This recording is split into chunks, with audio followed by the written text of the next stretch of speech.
Hello students, in today's class we are going to see 9th standard Hindi lesson number 1 that is Chandni Raat. So इसमें हम देखने वाले हैं इसका एक्सप्लेनेशन, डाइजेस्ट आंसर। तो आप देखोगे तो ऑलरेडी आपको मिल जाएगा, सब सारे सब्जेक्ट के वीडियोस अपलोड हैं आपके डाइजेस्ट आंसर्स के। ठीक है, एक्सप्लेनेशन मैं भी आपका हिंदी का बता रही हूँ आपको एक एक चैप्टर करके।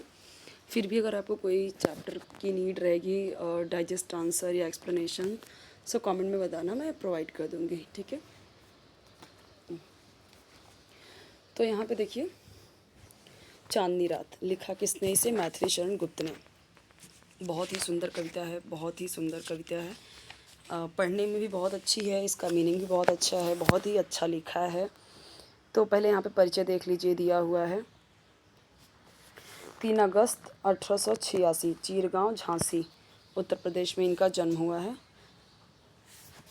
इनकी मैथिली शरण गुप्त जी खड़ी बोली के महत्वपूर्ण कवि हैं। इनकी रचनाएं जो हैं वो मानवीय संवेदनाओं यानी कि मानवीय संवेदना यानी उनके इमोशंस, फीलिंग्स, विशेषतः नारी के प्रति करुणा की भावना से ओतप्रोत है। ज़्यादातर इनकी जो रचनाएं हैं ना, उसमें आपको नारी के प्रति करुणा दिखेगा, यानी कि दयनीय स्थिति दिखेगी नारी की।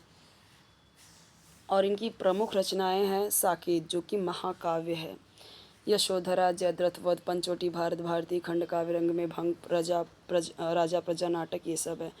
अभी ये जो चैप्टर हम पढ़ने वाले हैं, इसमें आप देखोगे जो इनका होता है, अगर इसमें देखें तो इसमें इनकी जो रचनाएं होती हैं उसमें अधिकतर राष्ट्रीय भावनाओं के दर्शन होते हैं। इसके अलावा ये ऐतिहासिक, पौराणिक और प्राकृतिक विषयों से संबद्ध अनेक प्रसिद्ध रचनाएं भी लिखते हैं। और ये जो अभी कविता है, ये गुप्त जी की जो यानी जो मैथिली शरण गुप्त जी हैं, इनकी जो पंचवटी काव्य है, इसका ही एक अंश है। ये जो कविता है ना, ये अलग से कविता नहीं है। ये जो पंचवटी है ना, पंचवटी, तो पंचवटी एक काव्य इन्होंने लिखा है, उसमें का ही एक पार्ट है ये। ठीक है, तो इसमें इन्होंने प्रकृति की छटा का बहुत ही सुंदर वर्णन किया है और कवि ने अपने शब्दों में चांदनी रात का मनोहारी वर्णन चित्रित किया है। ठीक है, अब यहाँ पे चलिए देखते हैं, फटाफट पहले पढ़ लेते हैं और बहुत ही जल्दी लर्न हो जाती है ये कविता। चारु चंद्र की चंचल किरणें खेल रही हैं जल थल में, स्वच्छ चांदनी बिछी हुई है अवनी और अंबर तल में, पुलक प्रकट करती है धरती हरित तृणों की नोकों से, मानो झूम रहे हैं तरभी मंद पवन के झोंकों से। क्या ही स्वच्छ चांदनी है यह, है क्या ही निस्तब्ध निशा, है स्वच्छंद सुमंद गंध व निरानंद है कौन दिशा। बंद नहीं अब भी चलते हैं नियति नटी के कार्यकलाप पर, कितने एकांत भाव से, कितने शांत और चुपचाप। है बिखेर देती वसुंधरा मोती सबके सोने पर, रवि बटोर लेता है उनको सदा सवेरा होने पर। ओके, और विराम दायनी अपनी संध्या को दे जाता है, शून्य श्याम तनु जिससे उसका नया रूप छलकाता है। पंचवटी की छाया में है सुंदर पर्ण कुटीर बना, उसके सम्मुख स्वच्छ शिला पर धीर वीर ने भीख मना। जाग रहा यह कौन धनुधर, जबकि भुवन भर सोता है, भोगी कुसुमायुध योगी सा बना दृष्टिगत होता है। अब यहाँ से देखते हैं मिस स्टार्टिंग से।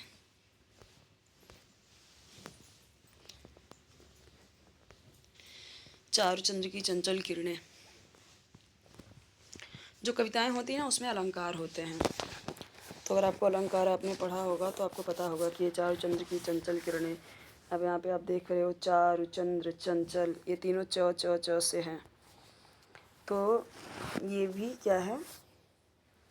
अलंकार है। तो यहाँ पे चारु का मतलब क्या है? सुंदर, मनोहर। चंद्र यानी आपको पता ही है, चंचल किरणें यानी भी पता है आपको, जल थल ये भी पता है आपको। जल का मतलब क्या होता है? थल का मतलब ज़मीन होता है। स्वच्छ चांदनी बिछी हुई है अवनी और अंबर तल में। अवन यानी धरती, अंबर यानी आसमान, तल यानी तलहटी, आपको पता ही है, तल लेयर, नीचे का पार्ट। ठीक है, तो अब यहाँ पे देखिए इसका क्या मतलब है पूरा। चारु चंद्र की चंचल किरणें यानी कि चांदनी रात में आकाश में सुंदर चंद्रमा शोभायमान है। सुंदर चंद्रमा, चारुचंद्र यानी सुंदर चंद्रमा आकाश में सुंदर चंद्रमा शोभायमान है। उसकी चंचल किरणें झिलमिल झिलमिल करती हुई अटखेलियाँ कर रही हैं।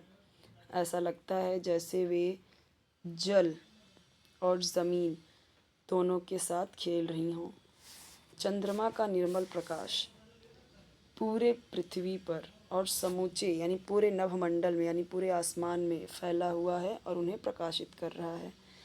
स्वच्छ चांदनी बिछी हुई है अवनी और अंबर तल में, यानी स्वच्छ चांदनी यानी कि चंद्रमा का निर्मल प्रकाश, सुंदर प्रकाश, स्वच्छ प्रकाश पूरे पृथ्वी और नभ अंबर तल में यानी नभमंडल में फैला हुआ है और उन्हें प्रकाशित कर रहा है। यानी पूरा इसका क्या होगा, चांदनी रात में आकाश में सुंदर चंद्रमा सुशोभित है या शोभायमान है। उसकी चंचल किरणें झिलमिल झिलमिल करती हुई अटखेलियाँ खेल रही हैं या अटखेलियाँ कर रही हैं। ऐसा लगता है जैसे वे जल और ज़मीन के साथ खेल रही हों। चंद्रमा का निर्मल प्रकाश पृथ्वी पर और समूचे नभमंडल में फैला हुआ है और वह उन्हें प्रकाशित कर रहा है। इतने का पूरा मतलब ये हुआ। अब अगर आ गया आपको कि ये 4 पंक्तियों का भावार्थ लिखो, तब आप ऐसे ही लिखोगे। कवि कहते हैं कि या इन पंक्तियों में कवि कहना चाहते हैं कि या इन पंक्तियों से कवि का आशय है कि ये सारी चीज़ें स्टार्ट करते हुए फिर आपको इसके भावार्थ एक एक लाइन का लिखना होता है मिला जुला के। पुलक प्रकट करती है धरती हरित तृणों की नोकों से, मानो झूम रहे हैं तर भी मंद पवन के झोंकों से। तो पुलक का मतलब क्या होता है, खुशी या रोमांच। ठीक है, रोमांच मतलब वो रोमांस नहीं, रोमांस अलग होता है, रोमांच अलग होता है। रोमांच होता है खुशी, एक जैसे होता है ना रोमांचक, यानी कि वो एक्साइटमेंट वो होता है। हाँ ओके। पुलक प्रकट यानी खुशी प्रकट करती है धरती। धरती क्या खुशी प्रकट करे, खुशी अपनी हरित तृणों की नोकों से। और वो खुशी किससे प्रकट कर रही है, किससे दिखा रही है, हरित हरे हरे जो तिनके होते हैं, घास होते हैं, हरे हरे घास जो हैं तिनके, ये तिनके जो दिख रहे हैं उनसे अपनी खुशी प्रकट कर रही है, लहलहा रहे हैं, मानो झूम रहे हैं तर भी। ऐसा लग रहा है कि पेड़ भी मंद पवन के झोंकों से क्या कर रहे हैं, वो भी झूम रहे हैं मस्त। ठीक है, तो इस अवसर पर पृथ्वी भी अत्यंत प्रसन्न है। ये सब प्रसन्नता ही दिखा रही है ना पृथ्वी का।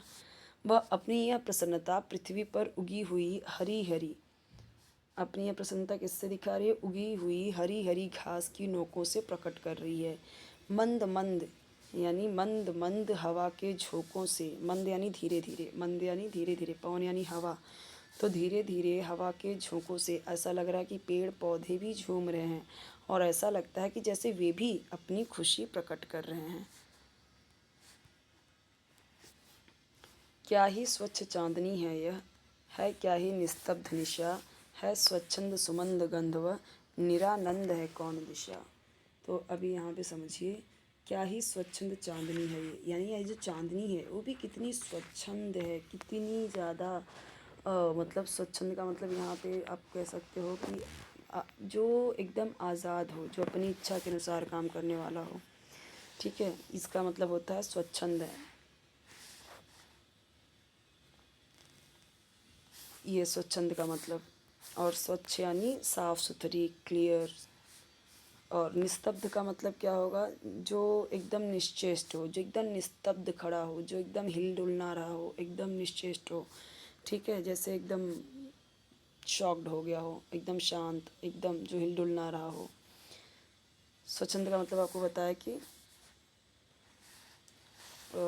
आज़ाद, जो अपनी इच्छा के अनुसार काम करे। सुमंद का मतलब क्या होता है, बहुत ही धीमी। मंद का मतलब होता है धीरे, मैंने आपको बताया इसके पहले यहाँ पे। और सुमंद का मतलब क्या होता है, सुमंद का मतलब होता है कि बहुत ही धीरे। निरानंद है कौन दिशा, तो निरानंद का मतलब जिसमें आनंद ना हो, जो आनंद से रहित हो, जिसमें आनंद ही ना हो। ठीक है, तो यहाँ पे देख लेते हैं। क्या ही स्वच्छ चांदनी है यह, क्या ही निस्तब्ध निशा, यानी कि कवि चंद्रमा के स्वच्छ प्रकाश में निखरी हुई रात्रि का वर्णन करते हुए कहते हैं कि यह चांदनी गजब की निर्मल है। स्वच्छ यानी निर्मल है। ठीक है, और रात कितनी शांत है। निशा का मतलब क्या होता है, रात निस्तब्ध है, एकदम शांत, जो हिल डुल नहीं रही है, एकदम शांत है। कितनी मतलब यह रात कितनी शांत है, कहीं किसी का स्वर नहीं सुनाई दे रहा है स्वच्छंद सुमंद, मतलब हर रूप से मंद मंद सुगंध व्याप्त है। मंद मंद सुमंद यानी मंद मंद, गंध यानी सुगंध हर जगह व्याप्त है, अपने इच्छा अनुसार हर जगह सुगंध व्याप्त है। निरानंद है कौन, ऐसा कोई भी दिशा नहीं है जहाँ पे आनंद का माहौल नहीं है, यानी कि हर जगह आनंद ही आनंद है। निरानंद है कौन दिशा, यानी बिना आनंद का कौन दिशा है। कोई भी दिशा ऐसा नहीं है जो निरानंद का हो, यानी जो बिना आनंद का हो, हर कोई आनंद में है। बंद नहीं अब भी चलते हैं नियति नटी के कार्यकलाप पर, कितने एकांत भाव से, कितने शांत और चुपचाप। तो कवि क्या बोलते हैं कि ये जो नियति नटी है, नटी का मतलब क्या होता है कि नटी का मतलब देखो, एक नट होता है, एक नटी होता है। तो जो अभिनय करते हैं नटी, जो एक्टिंग करते हैं, उनको बोलते हैं नटी, नट नटी बोलते हैं, ठीक है। और कार्यकलाप का मतलब क्या होता है, गतिविधि, एक्टिविटी, वो होता है, ठीक है। तो यहाँ पे बोल रहे हैं कि कोई भी, कवि कहते हैं कि कोई भी गतिविधि बंद नहीं है, अभी भी चल रहा है सब कुछ। नियति नटी यानी रात्रि रूपी नटी, जो रात्रि रूपी नटी है, रात्रि रूपी नटी है जो एक्टिंग कर रही है, ये इसके सारे कार्यकलाप पहले जैसे चल रहे हैं। विशेषता यह है कि सब कुछ बड़े ही एकांत भाव से और शांति और चुपचाप से सारे काम हो रहे हैं। रात में कोई काम रुका थोड़ी है, सब कुछ अपने आप, जो नियति है, जो जो प्रकृति है, वो अपने काम सारे कर रही है, सब कुछ चल रहा है, पर कोई कहीं पे शोर नहीं सुनाई दे रहा है बिखेर देती वसुंधरा मोती सबके सोने पर, रवि बटोर लेता है उनको सदा सवेरा होने पर। वसुंधरा यानी धरती, तो क्या धरती बिखेर देती है, मोती। जब सब लोग सो जाते हैं तो आप सुबह में क्या देखते हो, रात में क्या देखते हो कि चांद तारे जो हैं चारों आकाश में। तो कवि ने यहाँ पे चांद तारों की तुलना किससे की है, मोतियों से की है। और वो क्या बोल रहे हैं, जब सब लोग सो जाते हैं ना, तो पृथ्वी आकाश में चांद तारों के रूप में मोती बिखेर देती है। पृथ्वी क्या करती है, आकाश में चांद तारों के रूप में मोती बिखेर देती है। और जब सवेरा हो जाता है, तो यानी जब सुबह हो जाता है, तो रवि यानी सूरज क्या कर लेता है, सारा बटोर लेता है, यानी सब कुछ वो बटोर ले जाता है इन मोतियों को हमेशा की तरह। मतलब कि सुबह उजाला हो जाने पर चांद तारे लुप्त हो जाते हैं, कहने का मतलब ये है, ठीक है। जब सवेरा हो जाता है तो ऐसा लगता है जैसे सूर्य इन मोतियों को हमेशा बटोर ले जाता हो, अर्थात सुबह उजाला हो जाने पर आकाश में चांद तारे लुप्त हो जाते हैं। और विरामदायिनी अपनी संध्या को दे जाता है, शून्य श्याम तनु जिससे उसका नया रूप छलकाता है। अब क्या किया, रात में जैसे ही सुबह हुई वो सब कुछ लेके चला गया। अब विरामदायिनी अपनी संध्या को दे जाता है।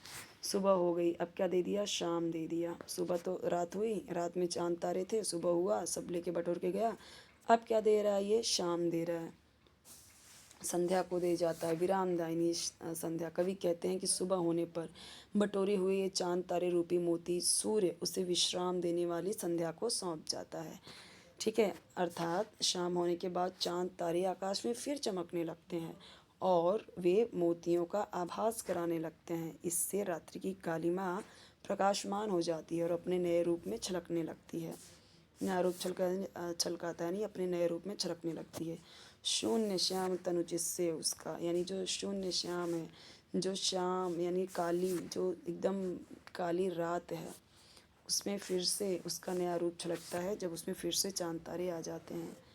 पंचवटी की छाया में है सुंदर पर्ण कुटीर बना, उसके सम्मुख स्वच्छ शिला पर धीर वीर निर्भीक मना।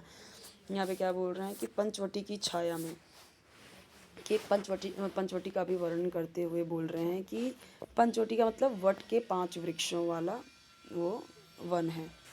तो पंचवटी की छाया में है, वटी यानी वट के वृक्ष, और कितने हैं, 5। तो वहाँ पे एक सुंदर सा पर्ण कुटीर बना है, यानी पत्तों की कुटिया बनी हुई है, घास फूस छप्पर वाली कुटिया बनी हुई है, सुंदर सी झोपड़ी, कुटीर यानी झोपड़ी, सुंदर सी कुटिया। और उसके ही सामने सम्मुख यानी सामने स्वच्छ शिला पर, साफ सुथरे पत्थर पर धीर वीर निर्भीक मना कौन है? उसके ही सामने एक साफ सुथरी शिला है, यानी पत्थर है, शिला यानी पत्थर है बड़ा सा। उस शिला पर एक दृढ़ मन वाले अडिग, धीर वीर निर्भीक मना। तो उसी शिला पर एक दृढ़ मन वाला और निडर योद्धा विराजमान है। जाग रहा यह कौन धनुर्धर, जबकि भुवन भर सोता है, भोगी कुसुमायुध योगी सा बना दृष्टिगत होता है। अब कवि कहते हैं कि इस समय संसार के लोग, मतलब सब लोग सो रहे हैं, पर यह धनुषधारी कौन है जो इस रात्रि में भी इस समय जाग रहा है? वे कहते हैं कि कामदेव सा भोगी, मतलब गृहस्थ, कोई सन्यासी जैसा बना हुआ दिखाई देता है, मतलब इतने सुंदर हैं। भोगी कुसुमायुध योगी सा, दिखने में कैसे हैं? कुसुमायुध यानी कामदेव जैसे हैं, सुंदर इतने, लेकिन वो कैसे दिख रहे हैं? योगी जैसे दिख रहे हैं, बना दृष्टिगत होता है। यानी ये जो पर्सन है ये कैसे दिख रहे हैं कि वे कहते हैं कि कामदेव सा भोगी जैसा कोई पर्सन है जो सन्यासी जैसा बना हुआ दिखाई दे रहा है। तो यहाँ पे ये चैप्टर कंप्लीट होता है। अब ये क्वेश्चन आंसर का जो वीडियो है आप देख सकते हो प्लेलिस्ट में, अलग से 9th स्टैंडर्ड का है पेज प्लेलिस्ट, वहाँ पे आपको मिल जाएगा सारा। नेक्स्ट वीडियो हम देखेंगे, नेक्स्ट चैप्टर देखिए नेक्स्ट वीडियो में। चैनल जरूर सब्सक्राइब कीजिए, वीडियो लाइक कीजिए, फ्रेंड्स के साथ शेयर कीजिए, बेल आइकन प्रेस कीजिए ताकि आपको नोटिफिकेशन मिल जाए। और आपको कोई वीडियो चाहिए कमेंट सेक्शन में ज़रूर बताइए।